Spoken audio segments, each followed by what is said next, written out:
অসহযোগ আন্দোলনের প্রথম দিনে রোববার সারা দেশে ব্যাপক সংঘর্ষ ও প্রাণহানির ঘটনা ঘটে। এমন পরিস্থিতিতে হঠাৎ কর্মসূচিতে পরিবর্তন আনে বৈষম্য বিরোধী ছাত্র আন্দোলন। একদিন এগিয়ে আনে তাদের মার্চ টু ঢাকা কর্মসূচি। এর মাধ্যমে সারা দেশ থেকে ছাত্র জনতাকে ঢাকায় আসার আহ্বান জানানো হয়েছে। বলা হয়েছে এটা হবে চূড়ান্ত লড়াই। শিক্ষার্থীদের এক দফা আন্দোলন মার্চ টু ঢাকা কর্মসূচির প্রতি পূর্ণ সমর্থন জানিয়েছে বিএনপি। আন্দোলন সফল করতে দেশবাসী সহ বিএনপির নেতাকর্মীদের মাঠে নামার আহ্বান জানিয়েছে দলটি। একই সঙ্গে অন্যান্য রাজনৈতিক দলকে নিজ নিজ এলাকাতেও আন্দোলন চালিয়ে যাওয়ার অনুরোধ করেছে তারা।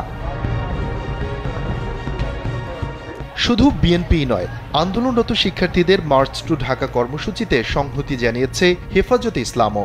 ছাত্র জনতার এক দফার আন্দোলনে দেশবাসীকে সমবেত হওয়ার আহ্বান জানিয়েছেন সংগঠনটির আমির আল্লামা শাহ মুহিবুল্লাহ বাবুনগরী। সংবাদ মাধ্যমে পাঠানো এক বিবৃতিতে তিনি বলেন, দেশের ছাত্র জনতা সোমবার এক দফার ঢাকা চলো কর্মসূচি দিয়েছে। এর সঙ্গে একাত্মতা পোষণ করে দল মত নির্বিশেষে সবাই ঢাকা চলুন।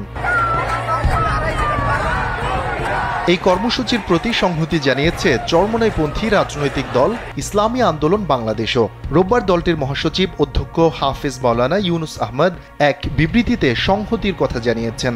বিবৃতিতে ইসলামী আন্দোলন মহাসচিব বলেন, সরকারের অপরিণামদর্শী সিদ্ধান্তের কারণে রোববারও প্রায় ১০০-র মতো মানুষ নিহত হয়েছেন।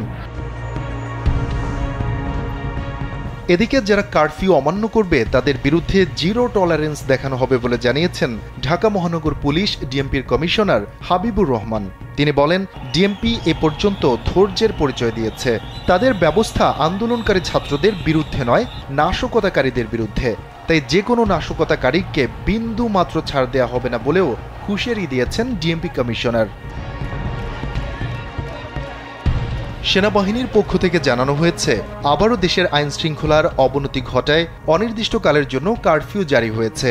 জনগণের জানমাল ও রাষ্ট্রের গুরুত্বপূর্ণ স্থাপনার নিরাপত্তা নিশ্চিতে এই সিদ্ধান্ত। জনসাধারণকে কারফিউ মেনে চলার পাশাপাশি সার্বিক সহযোগিতার অনুরোধ করেছে আন্তঃবাহিনী জনসংযোগ পরিদপ্তর আইএসপিআর।